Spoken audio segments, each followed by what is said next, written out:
Education with Shantanu চ্যানেলে তোমাদের সকলকে স্বাগত জানাই। আজকে আমার আলোচ্য বিষয় তৃতীয় পর্যায়ক্রমিক মূল্যায়ন 2025 স্বাস্থ্য ও শারীর শিক্ষা বিষয়, যেখানে তোমাদের পরীক্ষা হতে চলেছে 50 নম্বরে, কিন্তু তোমাদের লিখিত পরীক্ষা হবে 30 নম্বরে এবং স্বাস্থ্য ও শারীর শিক্ষা বিষয়ে ব্যায়াম বা অন্য কিছু হবে তোমাদের 20 নম্বরে। তোমাদের মোট পরীক্ষা হবে 50 নম্বরে। তো দেখিনি প্রশ্নপত্র একের দাগে কি বলেছে। সঠিক উত্তরটির মাথায় টিক চিহ্ন দাও, যেখানে সঠিক প্রশ্নের জন্য আমাদের থাকছে 6 নম্বর। কথাকে বলেছে মুনিরাম মুন্সির কোমরেতে ড্যাশ বা টিক চিহ্ন, যেটা আমার উত্তর হবে সেটা হবে ঘুঞ্চি। আমি একবারে তোমাদের উত্তরটা বলে দিচ্ছি। নাক দিয়ে শাক খায়, ব্রতচারীতে মোট 12টি পণ, উষাকালে করলে ভ্রমণ থাকবে সতেজ। এটা হচ্ছে শরীর ও মন। একটি বিনোদনমূলক খেলা হচ্ছে ফুটবল খেলা, বা তোমরা যদি কবাডি খেলা অপশনে থাকে তাহলে কবাডি খেলাও কিন্তু অপশনে দিতে পারো। শব্দবাজি ফাটানো হলো কু অভ্যাস।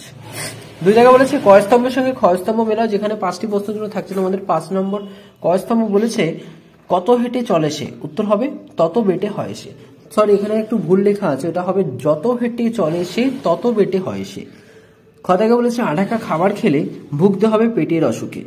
ডেক অর্থে ব্যাং, তাই এই আসনের নাম ডেকাসন অর্থাৎ ভ্যাকাসন। পোলিও হবে দেশ সারা, টিকা নিলে সব শিশুরা। সত্য কথা বলবো, সত্য পথে চলবো। অর্থাৎ তোমরা কিন্তু বুঝতেই পারছো আমি তোমাদের কালার হিসাবে কালার মিলিয়ে দিয়েছি, দাগ না দিয়ে আমি কিন্তু কালার হিসাবে কালার মিলিয়ে দিয়েছি। প্রশ্নপত্র 3 থেকে বলেছে নিচের প্রশ্নগুলো উত্তর দাও, যেখানে 5টি প্রশ্নের জন্য থাকছে তোমাদের 10 নম্বর, অর্থাৎ একটি প্রশ্নের জন্য থাকছে 2 নম্বর করে। কথাকে বলেছে একটি বিনোদনমূলক খেলার নাম লেখো। একটি বিনোদনমূলক খেলার নাম হচ্ছে কাবাডি বা ফুটবল, যে কোনো একটা তোমরা লিখতে পারো। কথাকে বলেছে ছড়ার ব্যায়াম করলে কি উপকার হয়। ছড়ার ব্যায়াম করলে শরীরে নমনীয়তা ও শক্তি বাড়ে, মানসিক চাপ ও উদ্বেগ কমে এবং সামগ্রিক শারীরিক ও মানসিক স্বাস্থ্যের উন্নতি হয়। একটি জিমন্যাস্টিকের নাম লেখো। একটি জিমন্যাস্টিকের নাম হলো শৈল্পিক জিমন্যাস্টিক বা হাইবার। একটি সুঅভ্যাসের নাম লেখো। একটি ভালো অভ্যাস বা সুঅভ্যাসের নাম হচ্ছে সকালে ঘুম থেকে উঠে 1 গ্লাস জল পান করা বা নিয়মিত স্কুলে যাওয়া। যে কোনো তোমরা একটা লিখতে পারো। আমি নিয়মিত স্কুলে যাওয়াটা লিখিনি, তবে আমি কিন্তু মুখে বলে দিলাম।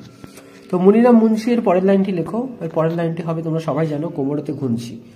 তো তারপরেও যদি আরো কিছু থাকতো তাহলে আমরা লিখতাম নাক দিয়ে শাক খায়, কনুয়ে ধাক খায়।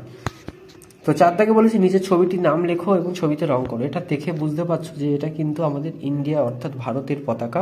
এই ফ্ল্যাগের কি রং হয় তোমরা কিন্তু সবাই জানো, উপরে গেরুয়া, মাঝখানে সাদা এবং নিচে সবার শেষে হয় হচ্ছে সবুজ।